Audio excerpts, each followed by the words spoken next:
위대한 영향력의 공동체, 좋은 기업에서 위대한 기업으로, 이 책의 내용을 중심으로 오늘 특강을 준비를 했습니다. 네, 여러분들 제 소개 잠깐 드리고 시작하겠습니다. 저는 이제 윤피터라고 하고요. 인파워 피터, 그리고 사람을 세우는 인파워 무브먼트 하고 싶고요. 그리고 또 그 사람을 세운 사람들이 자립하고 또 다른 사람들에게 손을 뻗을 수 있는 인파워 비즈니스까지 생각하고 있습니다. 네. 제가 쓴 이제 책입니다. 여기 제일 가장자리에 있는 것은 7가지 인파워의 단계들, 그 영어로 쓴 책이고요.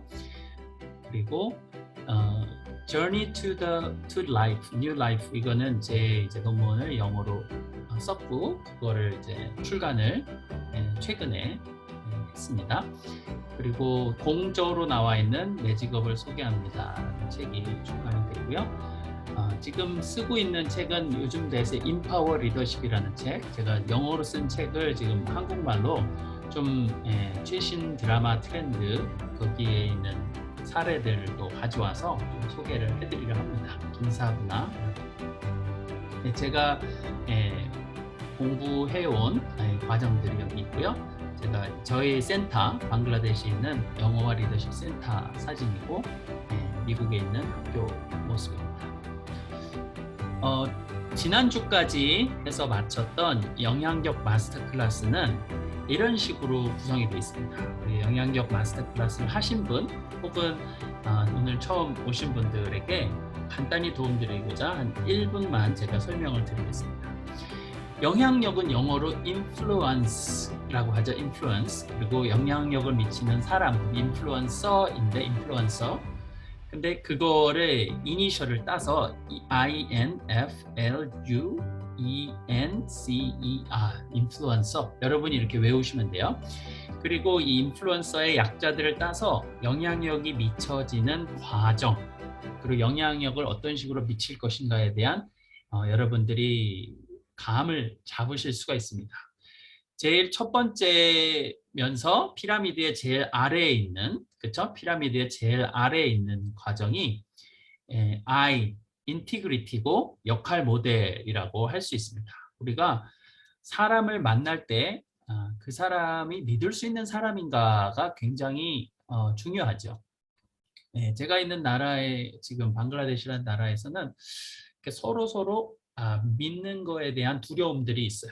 이 사람들이 나를 어떻게 보면 등쳐먹으면 어떡하지에 대한 불신이 있습니다. 그러면은 영향력이나 어떤 진정한 어떤 관계가 성립이 될까요? 그렇죠? 그래서 그런 진실된 관계의 맺음이 필요하죠. 그 다음에 좀 더 영향력을 맺으려면 뭔가 동기부여를 할 수 있는 과정이 필요합니다. 거기에서 우리가 약자로 N, F, L, U 이렇게 합니다. 그래서 양육, 믿음, 경청, 그 다음에 이해의 과정이 동기부여 과정이고요. 동기부여가 좀 됐다면, 그렇죠? 내가 당신에게 좋은 영향을 주고 싶다. 이 동기부여가 됐다면 이제는 함께 걸어가는 멘토링의 과정이 필요하죠. 그래서 더 크게 성장시키고, 그 다음에 함께 항해하는 내비게이트, 그 다음에 관계를 맺는 커넥트, 그 다음에 능력을 부여해주는, 권한을 부여해주는 인파워까지 갑니다. 그러면 멘토링의 과정까지 간 거예요. 마지막으로 이렇게 멘토링의 과정을 통해서 영향력이 개인적이면서도 구체적으로 미쳤잖아요. 그러면 그 영향력을 확장해 나가는 겁니다. 멀티플라이 시킬 수 있습니다. 리프로듀스. 그렇게 해서 우리가 가치를 더해주는 좋은 긍정적인 영향력의 사람으로 변화될 수 있습니다. 그렇죠? 네, 그것이 영향력 마스터 클래스였고요. 오늘 그 위대한 공동체, 그리고 위대한 조직, 위대한 기업의 비밀하고도 연결이 됩니다. 이 영향력의 4단계를 우리가 또 나눴다면 존 맥스웰의 5가지 5단계 리더십도 나눴습니다. 첫 번째로는 지위로 사람을 이끄는 리더십이라면 그다음에는 지위 플러스 친분, 관계, 그렇죠? 로 사람을 이끕니다. 그냥 나랑 친하니까 따를게 하는 거죠. 세 번째 단계는 성과 리더십이라고 하죠. 그래서 저 사람은 야, 나보다 일 굉장히 잘해. 그리고 좋은 성과를 거뒀어. 그러면은 뭐 수익을 많이 남겼다 그러면은 우리가 귀를 기울이게 되잖아요. 그렇죠? 그 다음에는 그렇게 성과도 잘 냈는데 나를 키워주네. 그래서 인재개발 리더십을 4단계 리더라고 합니다. 존 맥스웰의 정의입니다. 그리고 마지막으로 구루 리더십은 전문성과 또 어떤 인품, 존경을 받을 수 있는 탁월함이 결합된, 그래서 4단계 리더들이 4단계 리더를 키울 수 있고 4단계 리더들이 존경하는 그런 리더가 이제 5단계 리더라고도 말할 수 있습니다. 이렇게 우리가 나눠봤고요. 우리 인파워 존 맥스웰 아카데미는 이제 제가 이게 잘못 가져왔네요. 9가지 과정은 작년 코스고요. 지금은 딱 6가지 과정만 하고 있습니다. 성장부터 우리 배움까지, 셀프 리더십과 배움까지 이렇게 가져오고 있습니다. 그리고 이 6가지 과정 중에 3가지 과정을 하신 분들, 3가지 이상 하신 분들에게 인파워 코치 과정, 지금 과정을 하실 수 있도록 혜택을 드리고 있습니다.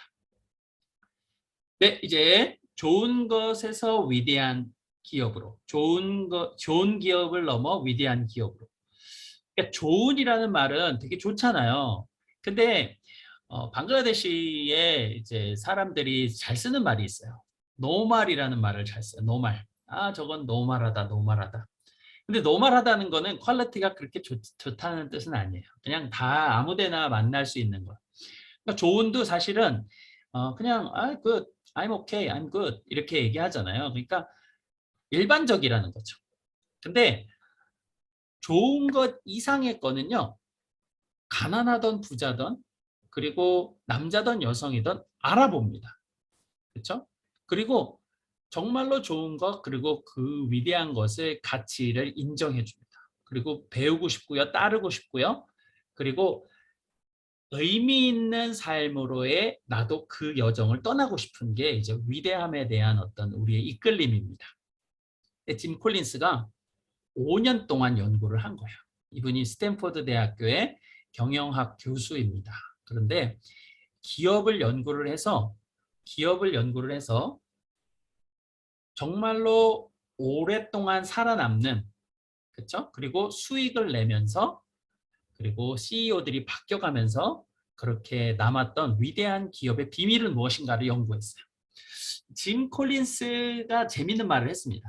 인생의 궁극적인 성공이란 당신의 배우자가 해가 갈수록 당신을 더욱 좋아하고 존경하는 것이다.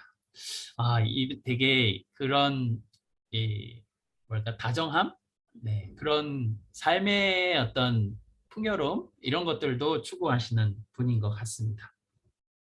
예, 여러 가지 스크린샷이 있는데요. 이 스크린샷은 제가 이 유튜브 영상에서 가져왔고요. 이거는 제가 나중에 제가 이 링크를 나눠드릴 수도 있겠습니다. 결국에는 이 선정 기준이 중요해요. 저 기업은 뭐 왜 이 기업은 안 선정했어? 그리고 저 기업은 꼭 그렇게 선정했어야 돼? 이렇게 하는데 정말로 정말 페어한 이 기업을 이래서 선정했구나 라고 하는 어떤 기준이 필요했습니다. 어떤 그냥 노멀한, 그렇죠? 일반적인 회사, 그냥 성장과 후퇴를 반복하던 일반적인 회사로 지내다가도 어떤 한 전환점이 있는 거야. 전환점 이후에 15년 동안 꾸준하게 성장을 이뤘는데 그 성장이 시장의 최소 3배에 달하는 누적 수익률을 보인 회사. 포춘 기업 아시죠? 포춘의 500대 기업 중 11개 기업이 선정이 된 거예요. 이 기준에 따라서. 그리고 이 기업과 상응하는 비슷한 그 어떤 제품군을 가진 그 상응하는 비교 기업을 선별했어요. 그러니까 비교할 수 있는 대상이 필요한 거죠. 이 기업은 성장해서 위대한 기업으로 갔지만 이 기업은 계속 노멀하게 남아있다든지 이런 거, 아니면은 잘 나가다가 푹 꺼졌다든지, 그렇죠? 근데 왜 15년이냐? 한 상품이나 한 CEO가 15년 동안 지속 성장을 못 한다는 거예요. 그러니까 한 스타 상품이 있잖아요. 예를 들어서 뭐 갤럭시 노트라든지 같은 스타 상품, 그리고 한 CEO, 그렇죠? 뭐 아이아 코카라든지 아주 유명한 CEO 같은 사람이 있잖아요. 15년 동안 지속 성장 못하는 거죠. 후계까지도 잘 이어져서 위대한 기업으로 남아있는 거를 연구한 거예요. 그렇게 해서 11개가 선정이 됐습니다. 결국 결론부터 말씀을 드릴게요. 우리가 발굴해낸 개념체계를 진지하게 응용한다면 어떤 조직이라도 그 규모와 실적을 충분히 키울 수 있고 위대한 조직으로 발돋움할 수 있다고 우리는 믿는다. 여러분, 제가 지금 7가지 그 비밀을 이 책을 통해서 소개를 해드릴 텐데 이거를 한번 잘 고민해 보세요. 그리고 이거를 적용하기 위해 우리가 영향력 마스터 클래스를 해서 좋은 어떤 개인이 다른 사람에게 리더십에 영향력을 미치는 걸 생각했지만 이제는 조금 더 한번 우리가 규모를 크게 한번 해보자고요. 그래서 우리가 섬기는 공동체, 우리가 세우는 조직, 그리고 우리가 키우는 기업, 이런 것까지도 연결될 수 있는 내 개인을 포함해서 그 원리와 이거를 통계적으로 또 리서치적으로 아주 5년 동안 치열하게 아주 팀이 있어요. 한 20명 이상 되는 그 팀이 연구를 한 결과입니다. 근데 막 따분하게 쓰여 있지 않고 여러분 보시면 재밌을 겁니다. 이런 책은 꼭 보셔야 됩니다. 네. 나는 우리의 작업을 세상이 어떻게 변한다 해도 진리로 남고 의미를 가질 시간을 초월한 원리, 위대한 조직의 변함없는 물리학, 그 원리 찾기라고 생각하고 싶다. 그렇다. 특정한 응용은 변하지만 인간 조직의 성취에 관한 일정한 불변의 법칙은 오래 지속될 것이다. 그거를 찾아본 거예요. 정말 불변의 원리 같은 게 있지 않을까? 정말 위대한 기업의 특징이 있지 않을까? 하는 것이죠. 여러분 보세요. 이렇게 해서 지금 7가지를 지금 이렇게 한 그림 하나로 가져왔습니다. 좋은 것에서 위대한 것으로 도약하는 시간을 초월하는 원리. 네. 첫 번째는요. 겸양과 의지의 단계 5의 리더십이라고 해요. 5단계 리더십. 예, 존 맥스웰의 5단계 리더십하고 지금 제가 좀 이따가 비교를 해드릴 텐데 되게 비슷한 면이 있습니다. 이 위대한 기업의 CEO들, 리더들이 단계 5, 레벨 5의 리더들이었다는 거예요. 그 레벨 5 리더는 뭐야? 여러분 그거를 한번 지금 살펴보겠습니다. 그리고 또 하나가 뭐냐면 사람을 먼저 태운다. 적합한 사람을 먼저 태우고 그 다음에 할 일을 정한다. 거꾸로 되지 않았나 싶잖아요. 우리가 비전이나 목표를 먼저 정한 다음에 그거에 적합한 사람을 뽑아야 되는 거 아니야? 그게 이제 노멀한 기업들의 특징이라면요. 적합한 사람을 먼저 봅니다. 이거 좀 이따 또 하겠습니다. 그래서 규율 있는 사람들이 위대한 기업을 만든다. 그 다음에는 규율 있는 사고가 위대한 기업을 만든다입니다. 이게 1번, 2번, 두 번째, 그 다음에 세 번째는요. 냉혹한 현실을 직시하되 희망의 끈을 놓치지 않는다. 그래서 이 긴장, 패러독스, 긴장이죠. 현실 직시, 그 다음에 현실은 직시하되 희망의 끈은 놓지 않는 이 스톡데일 패러독스라는 것들을 살펴보겠습니다. 그 다음에 고슴도치 컨셉. 여우는 여러 가지를 잘하지만요. 고슴도치는요. 한 가지를 잘합니다. 네, 그 고슴도치 컨셉이 무엇인지. 이게 어떻게 보면 제일 중요하다고도 볼 수 있습니다. 한번 여러분 잘 생각해 보세요.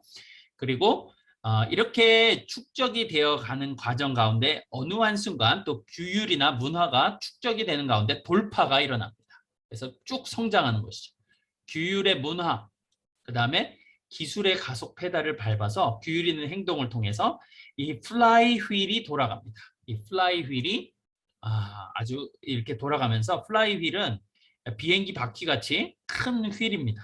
그래서 처음에는 느리지만 한번 가속이 붙기 시작하면 뽕 올라가는 거예요. 예, 비행기 이륙하듯이 쭉 올라가는 것이죠. 그게 그 플라이 휠의 효과입니다. 여러분 보세요. 첫 번째 5단계 리더, 단계 5의 리더는 이중성의 연구입니다. 겸손하면서도 의지가 굳고 변변찮아 보이면서도 두려움이 없는 이중성. 링컨 대통령을 한번 생각해 볼 수 있어요. 개인적인 극도의 겸양을 가진 거예요. 그리고 직업에 강렬한 의지가 있습니다. 뭐냐면 뭔가 이제 기업에서 커다란 수익을 올리는 거예요. 그 CEO가 최종적으로 결정을 했겠죠. 그래서 야 진짜 당신 어떻게 그런 선구안을 가지고 그렇게 투자를 할 수 있어, 그렇게 좋은 결정을 하실 수 있어, 정말 대단하오. 그러는데 이 레벨 5의 리더들은 이거 저 때문에 그런 거 아닙니다. 우리 팀이 잘해서 그런 겁니다. 저는 그런 거 아닙니다. 이거 우리가 같이 결정을 한 겁니다. 운이 좋았어요. 이렇게 얘기하는 거예요. 그런 겸양, 그리고 이 직업, 그리고 이 전문적인 강한 의지를 가지고 결국 이 겸손함을 가지고 있지만 쭉 밀고 나가는 강한 의지가 있는 거예요. 자신의 야심을 조직의 최우선으로 바친.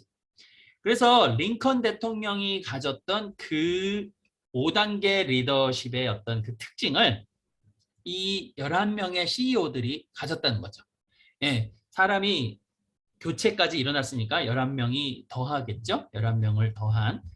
여러분 이 레벨 5 리더, 5단계 리더는 짐 콜린스와 또 존 맥스웰이 비슷하게 또 다른 관점에서 접근을 했습니다. 대신 너무 많은 시간을 소비하진 않을 거고요. 존 맥스웰은 아까 지위, 관계, 성과, 인재개발, 구루 리더십을 얘기했다면 짐 콜린스가 얘기한 5단계 리더는요. 첫 번째로는 뛰어난 개인을 얘기합니다. 1단계는 뛰어난 개인. 아무리 리더라도 정말 카리스마 있고 뛰어난 개인이 있어요. 재능, 지식, 기술로 생산적인 기여를 하는. 근데 2단계 리더는 합심하는 팀원입니다. 조직에서 효율적으로 협업하는 팀원이고요. 3단계 리더는 역량 있는 관리자. 조직 달성을 위해서 구성원을 잘 조직할 수 있는. 여러분 보시면요. 지휘 리더하고 이게 비슷합니다. 그 다음에 합심하니까 관계 잘 하는 거죠. 비슷하죠. 2단계 리더, 존 맥스웰이 얘기한 거하고. 그 다음에 세 번째 3단계 역량 있는 관리자, 성과 리더십 비슷하죠. 존 맥스웰하고 비슷합니다. 근데 여기 이제 4단계, 5단계가 조금 다른데요. 4단계는 인재 개발 리더십을 존 맥스웰이 얘기했다면 여기에 4단계는 개인이 굉장히 유능한 비전에 대한 책임의식을 촉구하고 성취를 자극하는 리더. 그래서 카리스마틱 리더. 예를 들어서 크라이슬러의 리 아이아코카, 여러분 혹시 기억하시죠? 리 아이아코카 같은 굉장히 외부에서 영입돼 와서 스타 경영자 같이 수익을 갑자기 쫙 올렸으니까 굉장히 유능한 리더.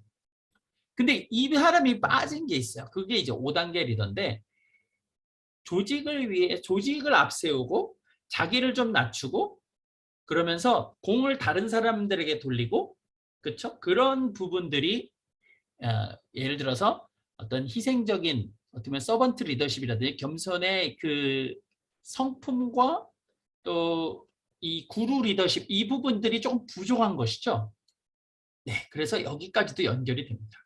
네, 이 5단계 리더가 재밌어요. 이게 보면은 이분도 생각을 하지 못했던 거예요. 짐 콜린스도 이런 식의 결과와 공통점이 나올 것을 생각하지 못했던 거예요. 근데 11명의 CEO들, 11명의 컴퍼니, 위대한 기업의 컴퍼니의 CEO들을 다 바라보니까 이 특징을 가지고 있더라는 것이에요. 네. 그에 비해서 비교 기업, 예를 들어서 크라이슬러, 아이아코카 리더들은 자기 개인의 위대함에 대한 평판에 더 관심이 큰 나머지 회사의 차세대 후계자를 세우는데 실패하는 경우가 많다. 그래서 자기중심과 또 삼가함의 차이가 있는 것이죠. 기업 전환기 관련 기사 수가 성공한 CEO에게 초점을 맞춘 기사가 거의 없었다. 그렇게 맞추려 그러면은 그런 기사 내보내지 마라, 뭐 이렇게까지도 얘기할 수 있는. 근데 이제 아이아코카는 자기 자서전을 이제 센세이션한 스타 CEO가 된 다음에 자서전을 낸 다음에는 그거를 계속 팔러 다니고 자기가 어떻게 보면 더 큰 야망을 향해서 나아갈 수 있는데 그 관심이 더 많았다는 것이죠. 마지막으로 5단계 리더에는요, 단계 5 리더십은요, 창문과 거울이라는 걸로 표현할 수가 있습니다. 네, 일이 잘 풀릴 때는 자기 외의 사람들에게 찬사, 그래서 창문 밖을 바라보는 것이죠. 그렇죠? 밖에 있는 사람들에게 공을 돌리는 거예요. 근데 일이 잘 풀리지 않을 때는 거울을 보면서 자기에게 책임을 돌리는 거예요. 여러분, 창문과 거울 기억하세요? 단계 5의 리더는 일이 잘 풀릴 때는 창문 밖을 내다보면서 자기 자신 외의 요인들의 찬사를 돌린다. 그리고 찬사를 돌릴 특별한 사람이나 시간을 찾을 수 없는 경우에는 행운 탓으로 돌린다. 일이 잘 풀리지 않을 때에는 거울을 들여다보며 자신에게 책임을 돌리고 결코 운이 나쁜 것을 탓하지 않는다. 네, 이게 이제 단계 5의 리더십입니다. 한 최고 여성 최고 경영자가 이렇게 질문했습니다. 내가 이 자리를 차지한 이유 중에는요, 나의 자아 욕구도 한 부분을 차지하거든요. 당신은 지금 짐 콜린스에게 물어봅니다. 지금 내가 단계 5의 리더가 아닌 한 우리 회사를 위대한 회사로 만들 수 없다고 말씀하시는 건가요? 짐 콜린스가 이렇게 대답합니다. 반드시 단계 5의 리더라야만 회사를 큰 회사로 만들 수 있는 건지는 확실히 모르겠습니다. 단지 데이터를 들여 설명할 수 있을 뿐이죠. 포춘 500개 기업 중 11개 회사가 우리의 매우 엄격한 기준을 통과했습니다. 그 11개 회사 모두 CEO와 임원들, 요직들이 단계 5의 리더십을 갖추고 있었습니다. 그렇게 들으니까 이 여성의 CEO가 좀 설득이 된 거예요. 저도 그리고 단계 5의 리더가 되는 법을 배울 수 있나요? 네. 짐 콜린스가 이렇게 대답합니다. 내 가설은 사람들에게 두 부류가 있다는 겁니다. 단계 5의 리더의 씨앗을 갖지 못한 사람과 가진 사람들입니다. 첫 번째 부류는 100만 년이 가도 자신의 이기적인 욕구를 자신보다 더 크고 오래가는 무엇인가를 세우는 보다 큰 야망에 복속시키지 못하는 사람들입니다. 두 번째 부류는 5단계로 진화해 갈 수 있는 잠재력을 가진 사람들입니다. 그들 속에는 그런 능력이 있습니다. 그리고 자기 반성이나 의식적인 자기개발, 정신적 지도자나 큰 스승이나 사랑하는 부모, 중요한 인생 경험이나 단계 5의 상사, 그 밖에 다른 어떤 요인이 작용하는 적합한 환경만 조성되면 그들은 성숙하기 시작합니다. 예를 들어 병, 전쟁 경험, 신앙적 회심 등등이 있었어요. 결국 최상의 조언은 다른 원칙들로부터 실천하기 시작하라는 거예요. 단계 5의 리더와 나머지 발견들 간에 나머지 6가지 그게 있잖아요. 원칙들이 있잖아요. 그 발견들 간의 공생관계를 찾아냈습니다. 나머지 원칙들은 그들이 어떻게 행동하는지를 설명합니다. 다른 원칙들을 실천해 가는 것이 당신이 올바른 방향으로 나아가는 것, 단계 5의 리더로 성장을 도와줄 수 있습니다. 네, 이게 이제 저희 지금 이 리더십 영향력 과정하고도 비슷해서 제가 조금 더 설명을 드렸습니다. 좋은 회사에서 위대한 대사로 도약한 기업들은 단계 5의 리더십을 갖추고 있었다. 개인적 겸양과 직업적 의지를 역설적 결합을 구현하고 있다. 야망을 자기 자신이 아니라 회사에 우선적으로 바쳤다.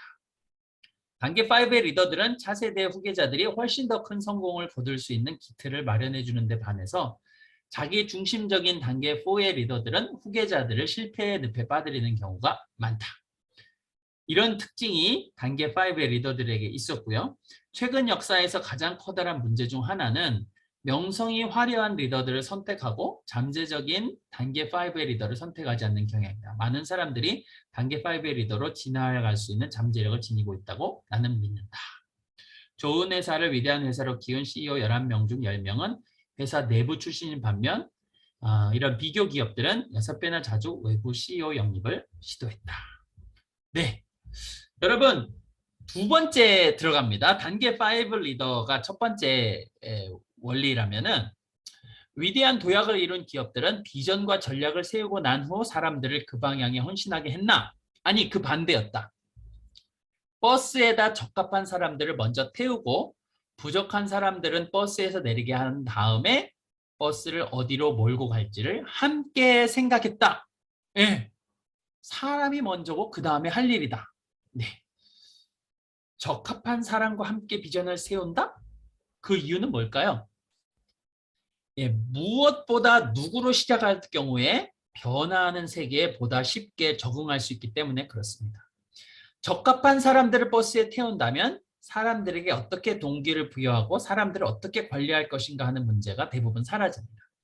부족한 사람들을 데리고 있을 경우 올바른 방향의 발견 여부는 문제가 되지 않습니다. 어차피 안 되기 때문에. 큰 사람들이 없는 큰 비전은 쓸모가 없습니다. 나는 이 회사를 어디로 끌고 가야 할지 모릅니다. 그러나 내가 적합한 사람들과 함께 출발해서 그들에게 적합한 질문을 던지고 그들로 하여금 활발하게 토론을 벌이게 한다면 우리가 이 회사를 위대한 회사로 만들어 갈 길을 발견하리라는 것을 알고 있습니다. 예, 이런 단계 5 CEO들이 얘기를 했어요. 그 보수가 그렇게 중요했나? 라고 물어봤습니다. 이 사람들에게 뭐 돈을 많이 줬기 때문에 그런 거 아니야? 근데요, 적합한 경영진을 버스에 태운다면 그들은 가진 능력을 최대한 발휘해서 위대한 회사로 만들어 갈 것입니다. 인센티브에 상관없이 적합한 일을 하고 역량을 다 쏟지 않는 한 스스로 만족할 수 없기에 최선의 성과를 내놓습니다. 사람이 가장 중요한 자산이 아니다. 적합한 사람이 가장 중요한 자산이다.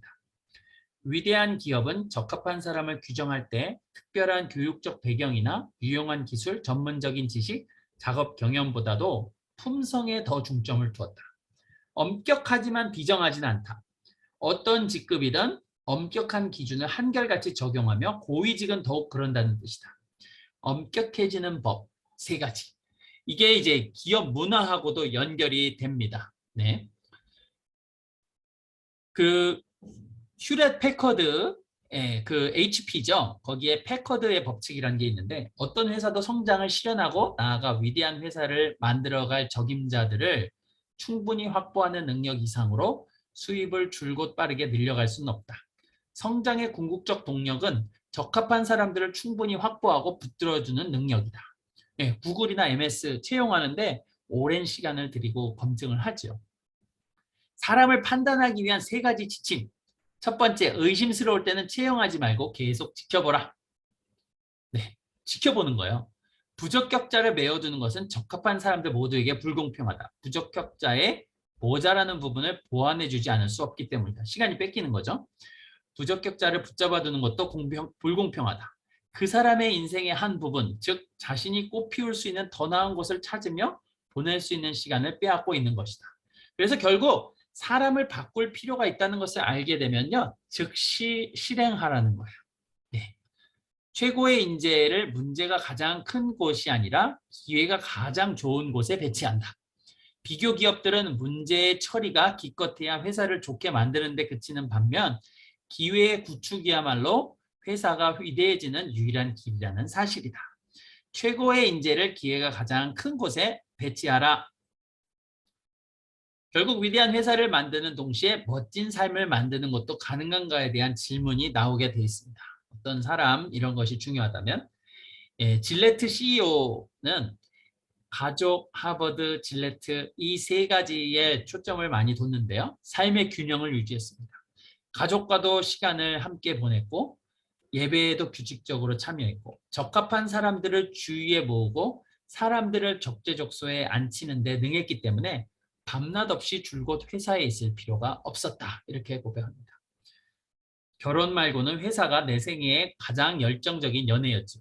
결국에는 이 회사도 연애같이 그리고 회사도 사랑하기 때문에 또 일을 했던 거고 좋은 회사를 위대한 회사로 키운 팀의 멤버들은 친구가 되어 평생 동안 친구로 지내는 경향이 있다. 좋은 회사를 위대한 회사로 키워가는 팀에서 일하던 시절을 자기 인생의 전성기로 뽑았다. 그들의 경험은 단순한 상호 존경을 넘어서 서로 존경했다. 영원한 우정으로 발전했다. 자신이 일하는 일과 함께 일하는 사람들을 사랑했기 때문이다. 이게 이제 2번째 원리라는 거예요. 이제는 규율 있는 사고로 갑니다. 3번째, 냉혹한 현실을 직시하되 믿음을 잃지 마라. 냉혹한 현실을 직시하지 않고서는 훌륭한 결정을 연달아 내리는 일이 절대로 불가능하다. 그러나 리더가 스스로 1차적인 현실이 되어 사람들이 실제 현실보다도 리더에게 더 신경을 쓰게 되는 순간 회사는 하강한다. 그러니까 리더나 보스의 눈치를 보고 사람들이 막 원칙 없이 막 흔들리게 되면 회사도 흔들린다는 거죠. 진실이 들리는 기회가 매우 풍부한 문화를 만들어가면 된다. 어떻게? 아주 진실하게 소통할 수 있는 공동체와 기업이 위대하게 될 가능성이 있다는 거예요. 결국에는 리더가 권위적으로 답만 제시하는 게 아니라 질문을 하면서 소통을 하라는 거예요. 리드하는 거예요. 강제하지 말고 대화에 참여하고 토론하고, 비난하지 말고 해부하고, 붉은 깃발 장치를 구축하라. 붉은 깃발을 들라는 거예요. 학기에 한 번 교수에게 이의를 제기할 수 있는 붉은 깃발을 드는 겁니다. 질문, 피드백, 건의할 장치를 마련했습니다. 교수님, 질문을 너무 많이 하시니까 저희들의 독립적인 사고가 막혀버립니다. 저희들 생각 좀 해주세요. 한 학생이 붉은 깃발을 들고 이 교수한테 얘기를 한 거예요. 이런 식으로 이런 피드백이 이어지는 문화를 만드는 것이죠. 내가 질문 던지는 스타일이 학생들의 학습 방식에 장애가 된다는 냉정한 사실을 내게 확인시켜줬다. 그러니까 현실을 직시할 수 있는 다양한 통로를 열어놓는 거, 귀를 열어놓는 거예요. 그것이 중요하다. 여러분, 스톡데일 패러독스를 한번 보겠습니다. 베트남전 이제 미군이 참여했죠. 근데 전쟁 포로도 많이 됐잖아요. 그러니까 스톡데일이라는 어떻게보면 장교죠. 8년간 전쟁 포로로 있었던 거예요. 갇혀 있으면서 냉혹한 현실을 냉정하게 받아들이면서도 다른 한편으로는 최종 승리에 대한 흔들림 없는 믿음을 가졌던 거예요. 위대한 도약의 기업들은 냉혹한 현실에서 맞서면서 스스로를 더 나약하고 의기소침하게 만드는 게 아니라 더 강하고 활기차게 만든다. 결국 이 견뎌내지 못한 사람들이 있잖아요. 그 수용소에 gat혔으니까. 그 견뎌내지 못하고 죽은 사람들, 그건 누구였습니까? 결국 스톡데일은 석방돼서 최소 3성 장군이 되고 포로 수용소의 상황을 견뎌낼 수 있는 힘이 어디 있었나라는 질문, 거기에 이렇게 대답합니다. 견뎌내지 못한 사람은요, 간단하죠. 낙관주의자들입니다. 그러니까 크리스마스 갈 때까지는 나갈 거야 라고 말하던 사람들 말입니다. 다음 부활절, 추수감사절을 고대합니다. 근데 못 나가잖아요. 그러니까 그때 상심해서 죽죠. 결국에는 성공할 거라는 믿음, 결탄코 실패할 일이 없다는 믿음과 그게 무엇이든 눈앞에 닥친 현실 속에 가장 냉혹한 사실을 직시하는 규율을 결코 혼동해서는 안 됩니다. 그 두 가지가 아주 패러독스지만 역설적이지만 두 가지가 결합되어 있는 사람, 그 사람들이 했다는 거예요. 그 다음 단계는요, 고슴도치 컨셉입니다. 이거 아주 재밌는 컨셉이에요. 여러분, 여우는 많은 것을 알지만 고슴도치는 한 가지 큰 것을 안다. 위대한 도약을 이룬 기업은 이 두 가지 근본적 특징이 있다. 첫째, 세 가지 핵심 본주, 세계의 원에 대한 깊은 이해의 바탕 위에 전략을 세웠다. 둘째는 그 이해를 단순 명쾌한 개념, 고슴도치 컨셉으로 바꾸어 자신들의 모든 활동의 지침으로 삼았다. 가장 중요한 한 가지를 붙잡은 거야. 그 한 가지는 어떻게 발견할 수 있냐? 이 세 가지 항목의 공통 분모라는 거야. 세계 최고가 될 수 있는 일이 뭘까? 경제 엔진을 움직일 수 있는 일이 뭘까? 깊은 열정을 가진 일이 뭘까? 이거를 그림으로는 이렇게 볼 수가 있습니다. 여러분, 여기에는 깊은 열정을 가진 일, 최고가 될 수 있는 일, 그다음에 경제 엔진을 움직이는 것.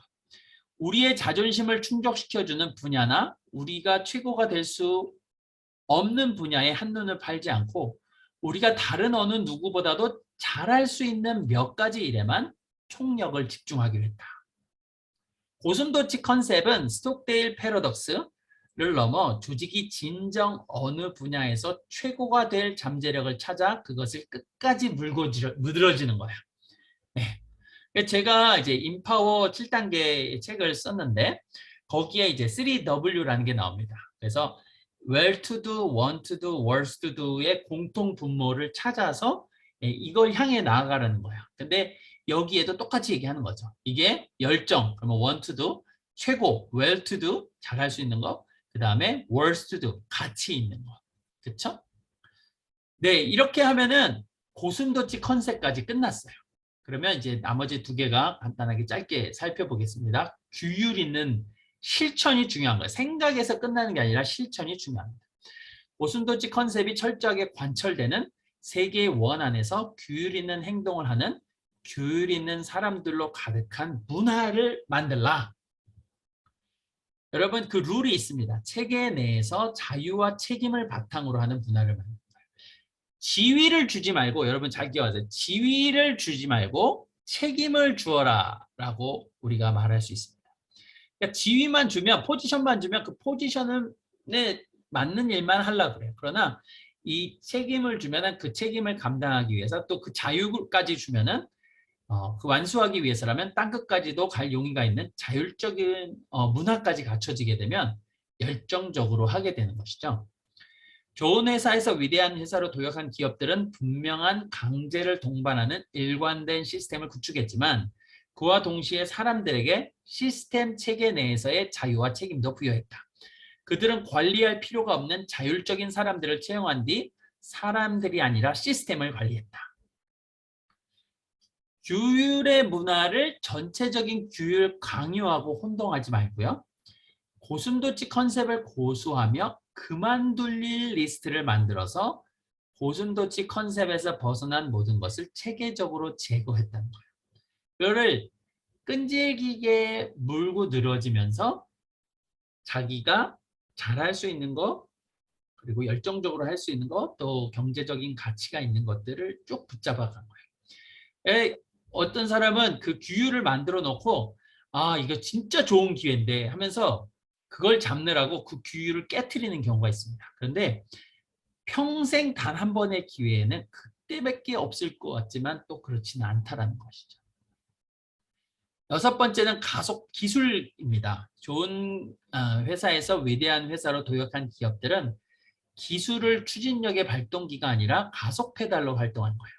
기술이 고슴도치 컨셉에 딱 맞는가를 한번 체크해 본 거예요. 그러니까 기술이 이 기술이 요즘 잘 된대, 이 기술이 유망하대 그러면서 자기의 그 고슴도치 컨셉하고도 맞지 않는데 그 기술을 도입하고 따라가고 한다고 자기가 막 흔들리는 게 아니라 기술은 촉진제로 추진력으로 가속 페달로 활용한 것이죠. 그렇죠? 경영자 84명 중 80%가 이 전환과 도약의 5대 요인의 하나로 기술을 언급조차 하지 않았습니다. 이렇게 기술을 또 추진력으로 활용한다면 이제는 그게 이제 규율적인 행동들이 융합이 돼서 플라이 휠을 돌리게 됩니다.